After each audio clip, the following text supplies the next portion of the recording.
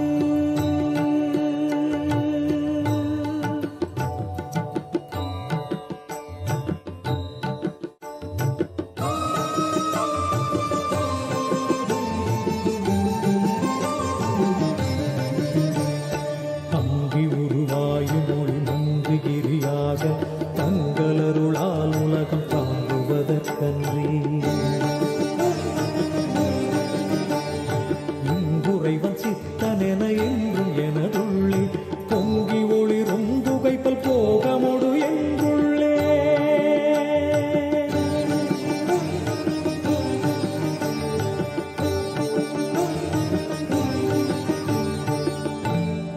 Shiva,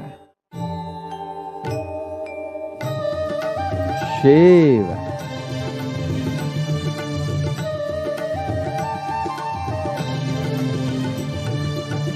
Shiva, உலகும் தகையவியலால் புல்லாவினைகள் குணமாம் புகலீது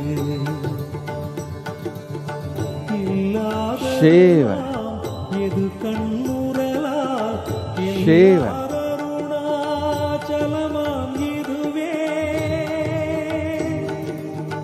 எல்லாரும் Shiva, அருணாச்சலமாம் இதுவே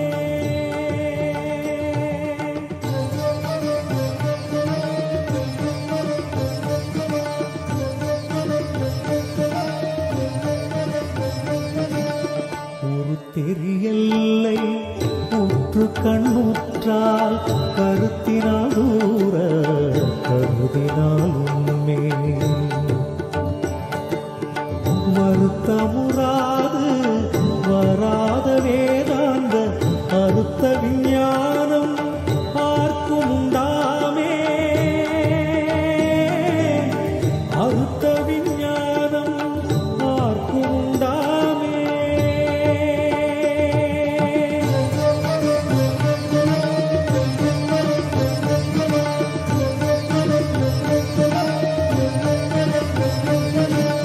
யோசனை மூன்றாம் இத்தலவாசற்கு ஆசருதி கையாதியின்றியுமின் பாசமில் சாயுச்சியம் பயக்குமே ஈசனாம் என்றன் ஆணையினானே ஈசனாம் என்றன் ஆணையினானே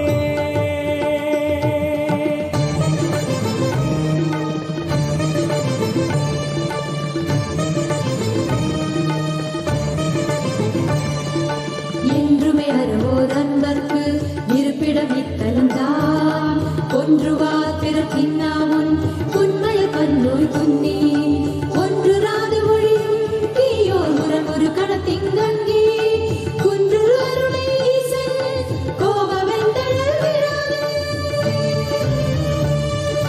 குன்று அருணை ஈசன் கோபவெந்தழல் விராது குன்று அருணை ஈசன் கோபவெந்தழல் விராது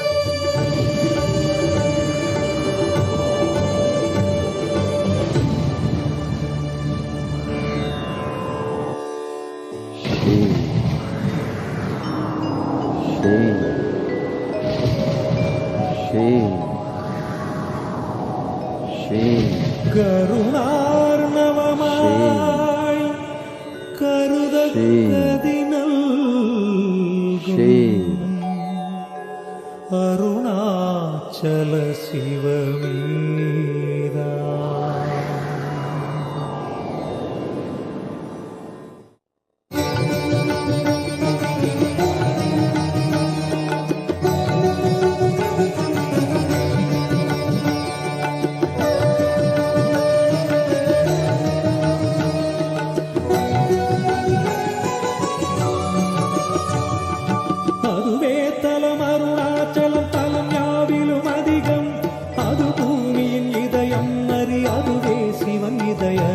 பதியாமொரு மருமத்தலம் பதியாம் அவன் அதிலே பதிவானொளி மலையாய் நிதம் அருணாச்சலமெனவே.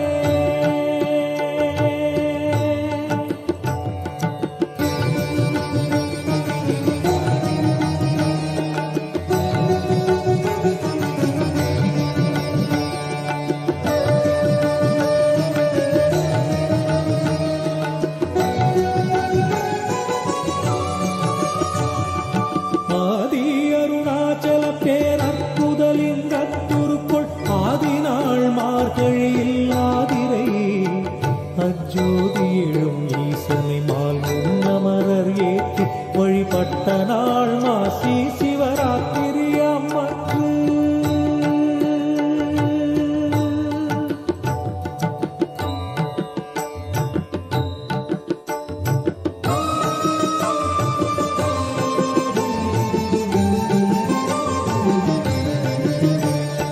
அங்கி உருவாயும் மொழி நங்குகிரியாக தங்களருளால் உலகம் தாங்குவதற்கன்றி இங்குறைவன் சித்தனென என்றும் எனதுள்ளே பொங்கி ஒளிரும் புகைப்பல் போகமொடு என்றுள்ளே.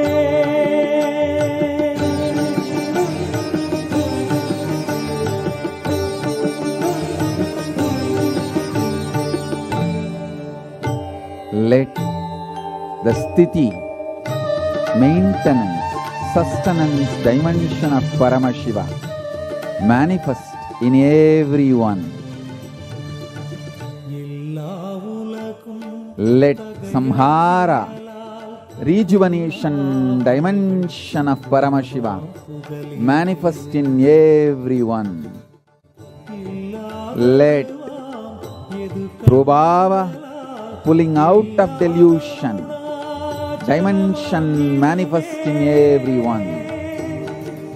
Let anugraha, liberation dimension of Paramashiva manifest in everyone.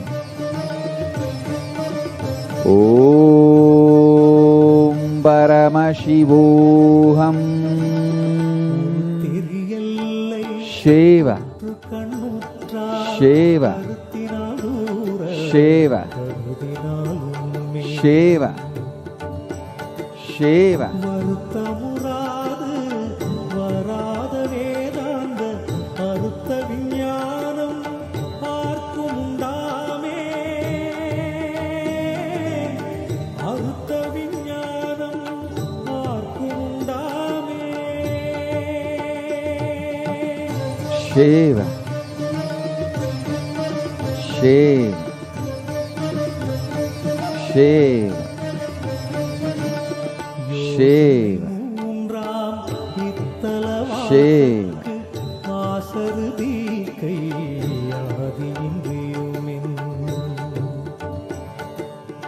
பாசமில் சாயுச்சியம் பயக்குமே ஈசனாம் என்றன் ஆணையினானே. Shiva ஈசனாம் என்றன் ஆணையினானே.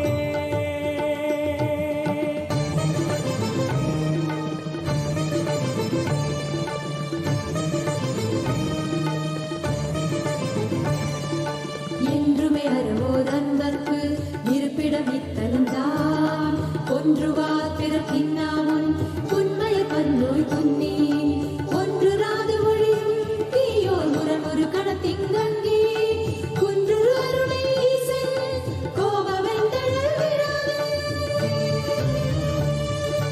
குன்று அருளை ஈசன் கோபவெந்தழல் விடாது குன்று அருளை ஈசன் கோபவெந்தழல் விடாது.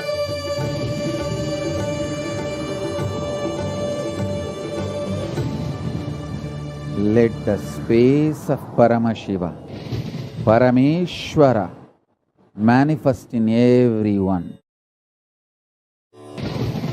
Let the powers of Paramashiva, Parashakti, manifest in everyone.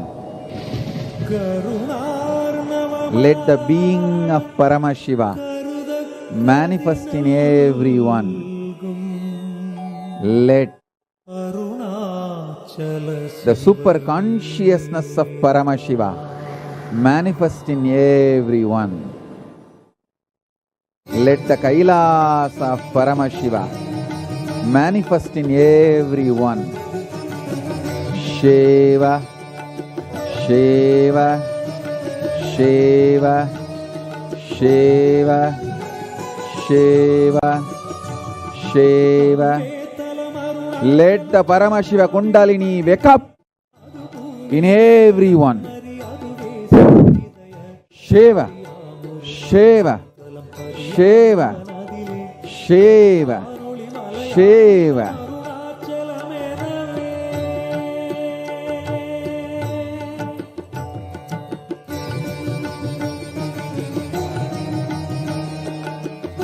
Shiva, Shiva, Shiva, Shiva, Shiva. ஆதி அருணாச்சல பேரற்புதலிங்கத்துருக்குள் ஆதிநாள் மார்கழியில் ஆதிரை அஜோதி எழும் ஈசனை மால் முன்னமரர் ஏற்றி வழிபட்ட நாள் மாசி சிவராத்திரி அம்மற்று.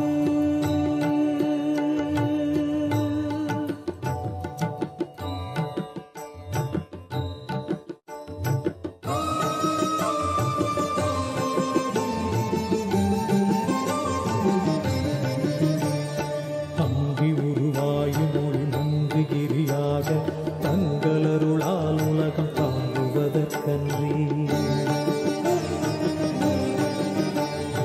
இங்குறைவன் சித்தனென என்றும் எனதுள்ளே பொங்கி ஒளிரும் புகைப்பல் போகமொடு என்றுள்ளே.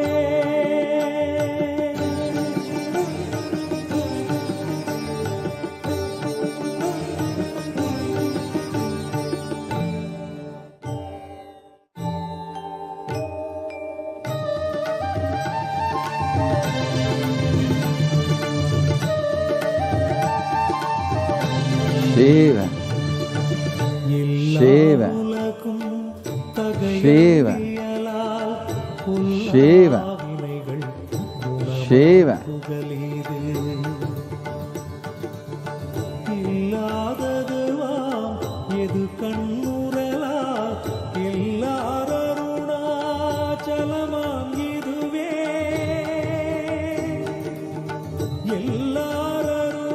எல்லாரருணாச்சலமாம் இதுவே.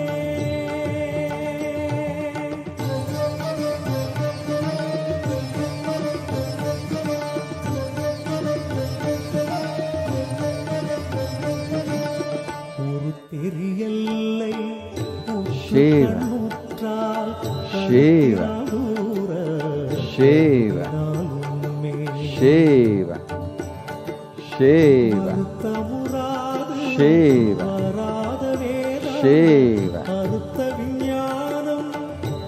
Let Paramashiva's Kailasa, by the grace of Paramashiva, Ganapati, Nandi, all the gods and goddesses of Kailasa, open for everyone.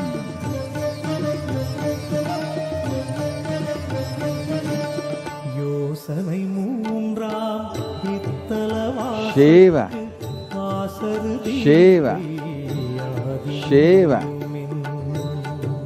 Shiva, Shiva, Shiva, Shiva, Shiva, Shiva. ஈசனாம் என்றன் ஆணையினானே.